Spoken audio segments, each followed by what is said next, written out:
parece ser que el problema no debería ser la diferencia que puede haber entre el nivel de formación. Pop ha dicho que tiene que haber flow. Entiendo. Entonces lanzo el siguiente mensaje. Oliver, este año habéis estado en el umbral de descender. Un histórico del baloncesto como es el CAI Zaragoza, en donde entiendo que el flow no era tan ideal. Ahora ha habido momentos de tensión. ¿Cómo has gestionado, cómo has estado tú dentro de esa estructura en el que no hay tan buen flow? Está grabando, ¿eh?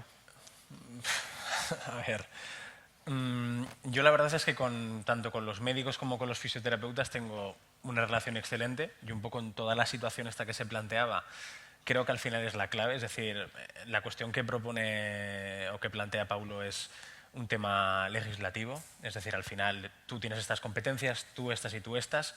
Aquí en España hay un vacío legal en cuanto a esa figura del readaptador, porque todavía no está muy claro si la hace el fisio, si la hace el licenciado en ciencias del deporte, si hay una figura específica. Entonces yo creo que esa debería de ser un poco la solución o no. Es decir, lo que plantea Juan yo creo que es la clave, es decir, que haya sincronía, que haya sintonía entre los miembros del cuerpo técnico, en este caso del cuerpo biomédico, para tratar de hacer un planteamiento que vaya en la misma línea y que si el fisioterapeuta te da unas connotaciones de qué es lo que puede hacer el jugador y qué es lo que no puede hacer, él te dice, él hace una valoración y a partir de ahí te plantea, mira, puede hacer esto, esto y esto. Y tú a partir de ahí programas el trabajo. Y creo que en la readaptación hay que seguir unos plazos, pero al final la clave es irte adaptando a la respuesta que va dando el deportista día a día. Más que, bueno, programo esto durante un periodo de tiempo, como haríamos con un deportista sano, creo que ahí sí que hay que... La respuesta del día a día es fundamental. Y en respuesta un poco a lo que vienes comentando, nuestra situación, bueno, la gestión depende un poco de, o en mi, por lo menos en mi persona, lo que intentas es que sea positivo o dar positivismo a la situación, porque si no, de sumar, porque si planteas otra situación, lo único que va a generar va a ser todavía más nerviosismo, más mal rollo y al final eso, sobre todo en el baloncesto, que hay tanto cambio en cuanto a las plantillas, porque en fútbol sí que hay mucha más continuidad, pero en baloncesto ya sabes que cada año, en el Madrid es un poco diferente, pero en el resto de equipos igual cambian 8 jugadores, dependes de que la gente tenga implicación y esa implicación depende de las dinámicas de grupo que se lleven.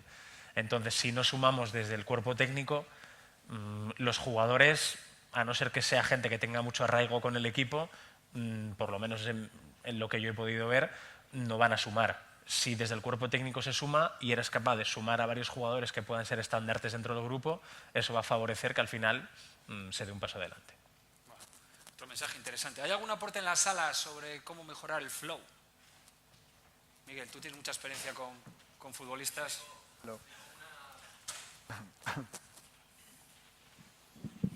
Sí, tengo una pregunta y una sugerencia. Van en la misma línea. La pregunta es, creo que aquí todos hemos hablado un poco del lenguaje común, o de la importancia de un lenguaje común entre nosotros, pero creo que ahí falta la figura más importante, que es la del entrenador. Os traslado, os pregunto si tenéis un lenguaje común con el entrenador en el que todos nos entendamos, porque creo, la sugerencia es que este tipo de debates sería positivo que hubiera entrenadores profesionales aquí, porque al fin y al cabo nosotros luego compartimos nuestro trabajo, la hora de dedicación, etcétera, con los entrenadores. Entonces, ¿qué coordinación tenemos con ellos? ¿Hablamos el mismo idioma? Lo digo también porque conozco mucha gente, muchos alumnos, muchos profesionales que decimos una cosa aquí y luego cuando vamos al vestuario, al campo, nos encontramos con otra realidad y que es un entrenador que es el líder del grupo, el que marca la línea de trabajo y un poco el que debe de coordinar todo eso. Y a veces no todo lo que pensamos que se debe de hacer y no todo lo que aprendemos es posible hacerlo porque tenemos una limitación, entre comillas, del entrenador. Os traslado esa pregunta. ¿Tenéis un lenguaje común con el entrenador en el baloncesto, en este caso, en el fútbol? Abierta, cualquiera de vosotros. Bueno, empiezo yo, voy por línea. Las veces que tuvimos entrenadores que se metían en el trabajo, era un desastre. Y cuando el entrenador te deja actuar, porque confía y se dedica a entrenar, todo todo camina más que bien. El tema es que muchas veces, cada uno que hable de su quinta, pero muchas veces se quieren meter en el trabajo porque fueron deportistas y a ellos les resultó bien. ¿Sí? Entonces yo los viernes quiero baño de masaje, me dijo el entrenador en el fútbol. Y yo le dije, bueno, pagales un spa y que se vayan a masajear al spa, porque yo no te pienso tocar un jugador. Voy a hablar con el dirigente para que me echen, y el dirigente, no, pero esperalo, porque este es así, medio cabrón, pero yo no soy cabrón. Pero, a ver, ¿qué baño de masaje? ¿Qué me estás hablando? ¿A relajar qué músculo? Un músculo que por ahí está en excéntrico, que está... ¿Por qué? Déjame que yo, y si me equivoco, échame. Ya está, no hay que ser genuflexo. Sí, sí. Yo no me meto, yo no le digo, mira, tenés que tirar así. Tenés que hacer esto, el pick and roll para el otro lado, qué sé yo, qué pick and roll ni nada, no sé, no lo sé.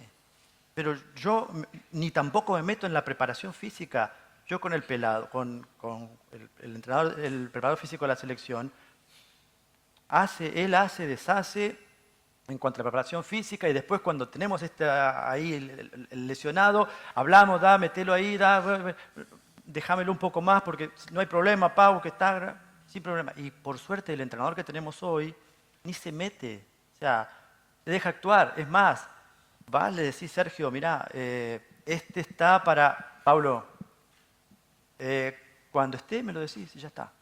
Hacé lo que quieras hacer. Eso te da una libertad terrible. Eso es importantísimo para el entrenador.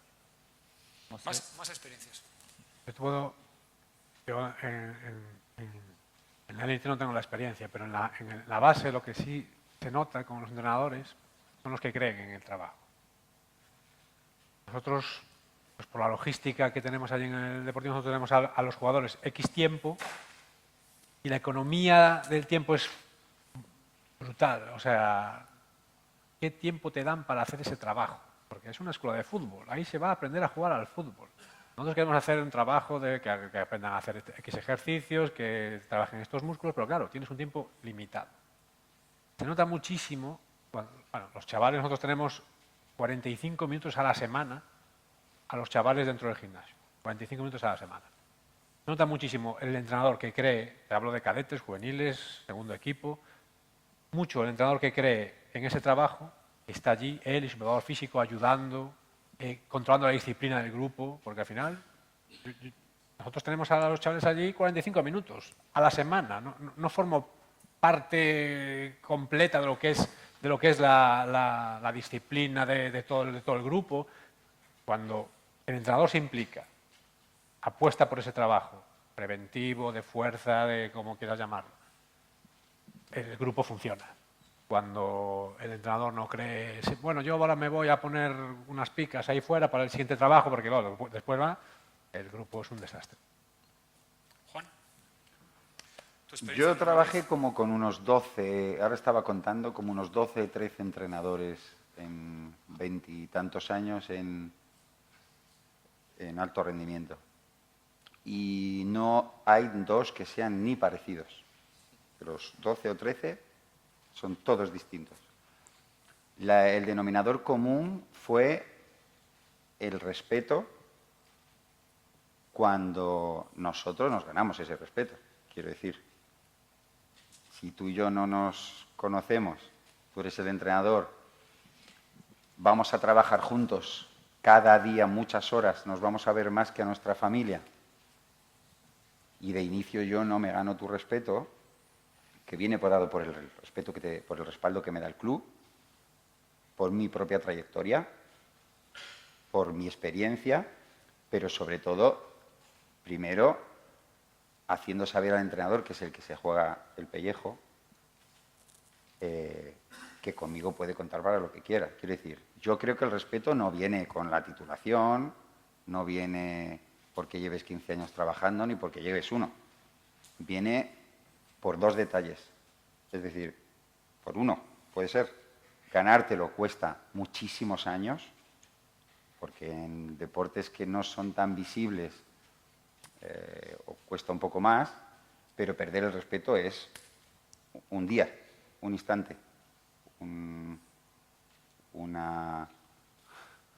cagada gorda, de indiscreción, de lo que sea. Entonces, yo he tenido muy buenas experiencias con todos los entrenadores.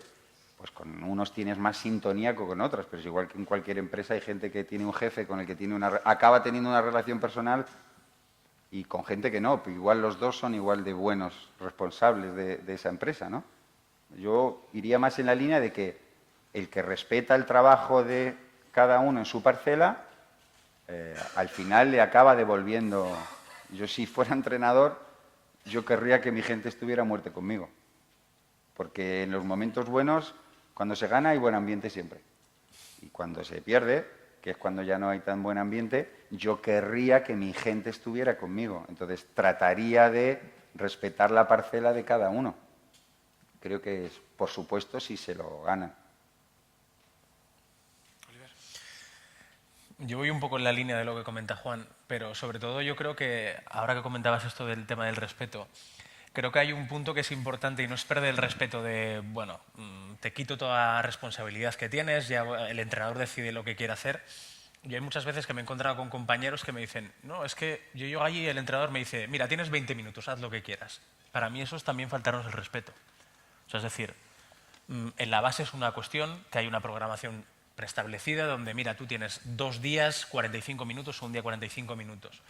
Pero al final en el alto rendimiento, o yo cuando estaba en selección, yo creo que cuando tú interactúas con el entrenador y le explicas, lógicamente, si no confía en tu trabajo, realmente eso no va a ningún sitio. O sea, es decir, creo que ahí realmente ya no es como si no pintaras absolutamente nada.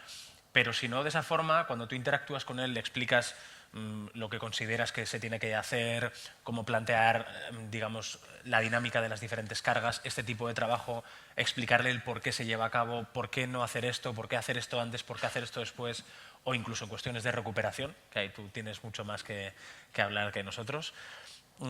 Creo que hay en ese punto que se genera ese feeling, esa sinergia entre entrenador y preparador físico, todo fluye, un poco como comentábamos antes, todo es mucho más fluido y en los momentos complicados, que es cuando se pierde, porque al final, como dices Juan, cuando se gana es todo muy bonito, pero cuando se pierde es cuando te tienes que volver a juntar el lunes, mirarte las caras y decir, bueno, ¿y ahora qué hacemos? ¿Y qué errores hemos cometido? ¿Y qué vamos a cambiar para tratar de cambiar esta dinámica? Ahí es cuando realmente se ve si si hay una buena dinámica de grupo y hay respeto por parte del entrenador hacia la figura del preparador físico en este caso, o no. Y eso te va a permitir al final evolucionar y ser capaz de salir de ese posible bache, de esa situación negativa que se produce. Fíjate si es importante ganarte el respeto del entrenador, que para mí, por ejemplo, la verdad que me estoy poniendo más de parte de los entrenadores, pero bueno, cuando se gana, salimos todos en la foto. Y cuando se pierde, solo sale el entrenador. Pero es más, es que ese día después de perder que entran las cámaras, ¿cuántos somos los que vamos a ir al lado del entrenador para salir en la foto? En baloncesto, ninguno o casi en la ninguno. vida, en la vida, en la vida. En el fútbol... En un negocio, cuando las cosas van bien, salimos todos. Y cuando las cosas van mal, sale el administrador único de la sociedad. Quiero decir que eso también para mí es... Por eso es tan difícil hacer un grupo. Si yo cada año tengo que trabajar con un entrenador nuevo, pues cada vez será más difícil. Llegará un momento en que será una locura. También lo he vivido. Pero cuidado con el tema del respeto. Es decir, que nosotros tenemos que demostrar que estamos a la altura. Entonces, demostrar que estamos a la altura es decir, es que yo también me he equivocado, ¿eh? Y eso yo no lo veo. Eso que comentas es muy típico en los deportes de conjunto, sobre todo en el tema lesional, que es el hot topic en muchos sitios. Ves como muchas veces cuando hay recidivas o cuando los plazos no se cumplen o cuando el deportista no refiere normalidad, pues nadie es capaz de asumir ese tipo de cosas, ¿no? Entonces, ese símil de la foto se puede aproximar. Entonces, mi pregunta es, Juan, tú que has estado en el Real Madrid, que es el top en Europa, ¿qué eres más partidario? ¿De no salir en la foto cuando ganáis? Lo cual hay muchos entrenadores que lo hacen, es decir, se retiran y dejan que los jugadores asuman el triunfo. ¿O eres más partidario de asumir todos a la foto siempre que perdemos? Va con bala, ¿eh? Va con bala porque hay muchos entrenadores que son partidarios de ir al vestuario cuando se ha ganado. Y es un mensaje terrible. Sí, bueno, eso va con la personalidad. Yo creo que eso va con la personalidad de cada uno. A ver, una cosa que a mí me... pero esto es una opinión mía personal, ¿eh? Por favor, no hagáis esto Eres público. contra Pedro, ¿no? No es el preparador físico del Real Madrid. No Que quede tengo... claro. Me quito la camiseta.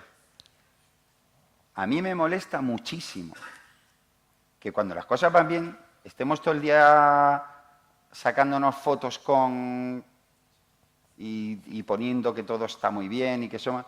Y cuando las cosas van mal no decimos nada. A mí me molesta sobremanera ver cómo se... Quiero decir, también es verdad porque ahora mismo con el tema de redes sociales, etcétera, etcétera, etcétera, es muy fácil vender cosas. Voy a llamarle cosas, ¿no? Yo creo que con eso hay que tener mucho cuidado. Y desde ahí, para mí, viene mucho el respeto. Es decir, que si en un grupo de trabajo se focaliza todo en cuando sale bien una persona, es que no es así. Y además a nosotros, por ejemplo, a mí personalmente eso me molesta porque desde fuera se nos ve de una manera... No, es que claro, Juan, fíjate que no, es que ahí detrás hay mucha gente.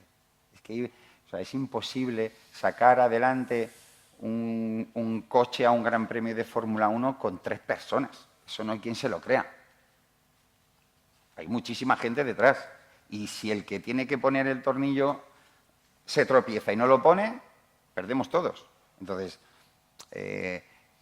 yo creo que es un tema también de sentido común, de convivencia y de saber estar en tu sitio. No es un problema de salgo en la foto, pues mira, es perfecto que premien la labor de un cuerpo técnico o de un cuerpo médico, es perfecto. Me parece genial, me parece que es un reconocimiento. Pero también desde nuestro punto de vista tenemos que decir que también entonces tenemos que estar a las malas, ¿eh? Entonces, esto es como lo de operado con éxito. Y yo digo, pues es verdad, si es que no hay ni uno que no, o que opera sin éxito. A ver, desde el punto de vista nuestro, la parte de la medicina, nosotros hacemos una estadística y hacemos mea culpa de los desastres que hacemos, ¿eh? Porque si yo tengo un jugador con un esguince de tobillo 15 días, entonces yo tendría que decir, mira, realmente o no estoy para esto o aquí tuve un error. Pero hacemos toda una estadística del día a día y después eso se entrega al club o se entrega a la confederación y después ellos ven cuántas lesiones hubo. ¿Por qué? Bueno, por obra y gracia del Espíritu Santo. No. ¿Sí? Cuando ya vemos que una lesión es por algo. Entonces, ¿se podía haber prevenido esto? Sí. ¿Y qué pasó? Y sin embargo, se ganó o se perdió. O sea, también tenemos una responsabilidad y tenemos que asumirla. Es muy fácil ocultarse en un masajito, ¿sí? Y que siga, que fluya todo. ¿Sí? Y la culpa del preparador físico o del entrenador porque se perdió o del... ¿sí? Desde el punto de vista médico, y hablo de mi lado, ¿no? Médico y de la fisioterapia, uno tiene que asumir su responsabilidad. Y si te mandaste un moco, tenés que reconocerlo. O si te mandaste una cagada. En 20 años de profesional. Muchas. ¿Qué vas a decir? ¿Cuántas has tenido? Muchas. Y más cuando trabajaba buscando el cómo, como les dije hoy, en Boca Juniors, por ejemplo. Pero porque era una manera de decir, a ver, un problema en el isquio, tratábamos el isquio. Y después resulta que tenía una lumbalgia. Ay, bueno, ahora te tocó una lumbalgia. No, es consecuencia de tratar de no encontrar el problema. Sin embargo, cuando encontrás y haces una buena evaluación y entablás todo un diálogo con el preparador físico y decís, mira, este tipo tiene esta postura, tiene lo que se merece es que tenga o una pubalgia o un problema en la rótula o una rotura de menisco o. Si te pasa eso en la temporada, entonces tenés que hacer un mea culpa, es decir, me pasó esto. Totalmente de acuerdo. Por eso es tan importante.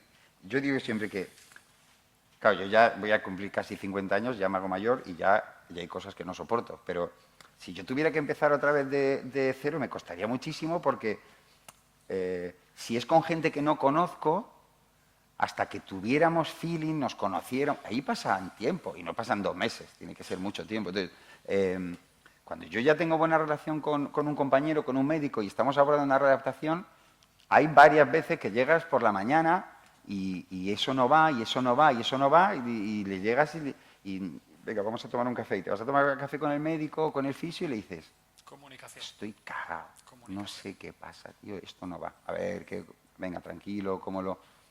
eso es muy importante. O sea, que si yo me pongo y nos empezamos a tratar de usted, ¿cómo piensas que...? No, lo primero es que somos personas. Y entonces, dentro de eso, hay que intentar sincerarse. Incluso cuando logras sincerarte, el de al lado te lo agradece muchísimo, porque él también ha estado en esa situación. Entonces, yo creo que en los procesos de readaptación es muy importante. Paulo, es que estoy perdido. Mira, hemos empezado a hacer este trabajo y cuando estábamos increíbles se levantó con la rodilla así. Pues él tiene 2 opciones de decirme, pues tú verás lo que has hecho. A mí que no he hecho la culpa. Está claro. O decir, venga, vamos a ver, mira, eso puede ser por esto. Yo creo que hay muchas maneras de... ¿no? Sí, Y sí, sí. a mí me parece que aquí, en esta situación, hablando de readaptación, me parece clave. Comunicación. Miguel, lo damos por aceptado, ¿no? Responde a tu cuestión. Solo vamos a pedirles nada más un mensaje. Este que ha sido un tema caliente en el que os habéis explayado, me gustaría que en 5 segundos dierais un mensaje sobre este tema. Quiero que trasladéis a la sala un mensaje sobre este tema bajo vuestra experiencia. 1. Y cambiamos un poquito de orientación. Que de ciencia hay que hacer algo, que estamos en un congreso científico. Yo lo defino con una palabra, comunicación. Comunicación. Perfecto. Pablo, Hacerse cargo. hacerse cargo. Hacerse cargo de la comunicación. Juan, Yo creo que es un tema de responsabilidad. responsabilidad cuando nos hacemos cargo de la comunicación. Confianza. Responsabilidad cuando nos hacemos cargo de la comunicación en base a la confianza. Gracias, ¿eh? Un poquito de ciencia, ¿eh? Porque estamos en un congreso científico y también conviene darle una vuelta de tuerca. A mí es un tema que me apasiona, aunque me identifico con vosotros, porque los equipos en los que he podido tener la fortuna de estar, este es el día a día, no nos equivoquemos, ¿eh? Las relaciones interpersonales, el sufrir, la comunicación, estar es fundamental. Pero vamos a darle un poquito de cuerpo al tema. Sí me gustaría que, ¿en qué medida vosotros, que habéis estado en grandes equipos, contacto con grandes deportistas, nos digáis en qué medida la tecnología es importante, si utilizáis datos, cómo vosotros manejáis eso, si leéis, si no leéis, si sois capaces en el día a día, que en la dinámica un equipo es absorbente, sacar un ratito para actualizaros, cuáles son vuestras fuentes de información, si es Twitter, si los congresos, si PubMed, si las revistas científicas, hablar con otros compañeros, es decir, en el día a día de alguien que está en un equipo, ¿qué parte de ciencia ocupa en su esquema diario? ¿Y qué importancia le dais? A ver, nosotros allí, el trabajo de fuerza en las categorías inferiores, nosotros buscamos un trabajo preventivo. O sea, que el movimiento de los chavales sea el de lo más parecido a un ser humano. Que suena decirlo, pero es que hay veces que los ves mover y no parecen seres humanos, ¿no? Entonces nosotros, evidentemente, nosotros somos fútbol. Vamos a las referencias bibliográficas, epidemiología de lesiones en el fútbol. Año 2007, el UEFA Injury estas son las más prevalentes, estas son las más graves. Y al final sacas 7, 8 lesiones que son las que más estudiadas están y tienen más factores de riesgo asociados. Que no quiere decir, no es lo mismo asociado que predictivo. O sea, no quiere decir que, no, es que la falta de fuerza de aductores da dolor inguinal. Bueno, seguro que hay gente que no tiene fuerza de aductores y no lo tiene. ¿Sabes? factores que asocias a, ¿no? Entonces, lo que intentamos es que en función de pues, lesiones isquiotibiales, de aductores, de rodilla, ¿qué factores la literatura asocia a grupos lesionales, a personas que tienen esa lesión? Y en función de eso los intentamos controlar, los que más podemos, a través de ejercicios, a través de la falta de movilidad tal afecta a esto, pues vamos a intentar que esa falta de movilidad no suceda. La falta de fuerza afecta a esto, lo mismo. Entonces, al final, elaboramos una serie de ejercicios para intentar mantener a los chavales lo más... ¿Y en qué evidencia científica te apoyas para desarrollar esos ejercicios? En papers, claro. En artículos. Claro, O sea, claro, tu claro. fuente principal es el artículo. Sin duda. Vale, perfecto. Juan. Es parte de mi ponencia de mañana asociado, pero no, yo te lo adelanto. Y te lo agradezco. Como yo empecé en el año 95, en el 96 ya prácticamente estaba en equipos de ACB, etcétera, etcétera, etcétera, y ha pasado mucho tiempo, pues me ha dado tiempo a actualizarme, por supuesto, porque si no es imposible. Entonces, a mí me gustan lo justito las valoraciones, lo justito tirando a poco. ¿Por qué? Porque yo tengo muy poquitos días de entrenamiento, lo que más tengo son días de viaje, partidos, pre y postpartido. Con lo cual, si doy un día de descanso, a mí para entrenar me quedan 2 días. Entonces, tengo que ir muy al grano. Y a pesar de que yo lo he basado todo en mis observaciones, mis test de fuerza, me ha gustado mucho más la ejecución técnica del ejercicio que cargar con peso máximo. Pues me he dado cuenta, los últimos años, que la tecnología, bien entendida, que ese es un tema que mañana os quiero comentar despacito, pues nos da algunas pinceladas de cosas que nosotros hemos aplicado directamente. Pero vamos, así te lo digo, directamente. Y os voy a poner solo un ejemplo. Gracias a las tecnologías, algo que nosotros sospechábamos que era trabajar en espacios reducidos es una carga articular o una carga artromuscular muchísimo más intensa que trabajar en scrimmage, en situación de partido, 5 contra 5, toda la cancha. Y claro, yo me hartaba de ver entrenadores que decían, hoy solo vamos a hacer 50 minutos de trabajo en media cancha. Y yo decía, pues dice, ¿solo? Y dice, sí, se van a matar. Yo casi prefiero que corran un poco y hay mucho menos cambio de dirección, mucho menos trabajo excéntrico, mucho menos trabajo isométrico, pero no lo entendían. Bueno, pues ya tengo papers, ya tengo papers y tengo datos, y entonces digo, fíjate, las aceleraciones de máxima intensidad a partir de 2 metros por segundo al cuadrado son mucho mayores en media cancha. ¿Qué me dices? Sí, sí. Claro, pero antes era mi palabra. Yo decía, pues que a mí me dicen los jugadores que la percepción que tienen del esfuerzo es que se cansan igual o más. Totalmente de acuerdo.